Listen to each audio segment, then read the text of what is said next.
अस्सलाम वालेकुम वरहमतुल्लाहि वबरकातुहू। My name is Razia Nisar. I am your इस्लामियात इंस्ट्रक्टर फ्रॉम tutoria.pk। उम्मीद करती हूँ आप सब तलबा और तालिबात अपनी सेहत और ईमान की सलामती के साथ हशाश बशाश हैं।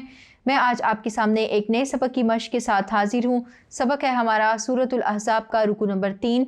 इसके आखिर में जो एक्सरसाइज जो मश्क दी होती है हम उसके सवाल जवाब हल करेंगे। तो आइए आगाज़ करते हैं अपने सबक का। इसमें सबसे पहले हमारे पास अलकलिमात व तराकीब हैं जिसमें हम अल्फाज मायनी को समझते हैं। बढ़ते हैं अपने सबक की तरफ। पहले लफ्ज़ की तरफ जाते हैं। पहला लफ्ज़ है हमारे पास ज़्यादा। ज़्यादा जैसे कि अपने लफ्ज़ से ही ज़ाहिर है, इससे मुराद है ज़्यादा हो गया। लफ्ज़ और मायनी आपस में इनका जो मादा है वो मिलता जुलता है, लिहाजा आपके लिए इसको याद रखना आसान हो जाएगा। ज़्यादा से मुराद है ज़्यादा हो गया। नहबा इसका मतलब है नज़र, जिसको हम उर्दू में मन्नत भी कह सकते हैं। लम यनालू नहीं पहुँचे, उसे हासिल नहीं किया।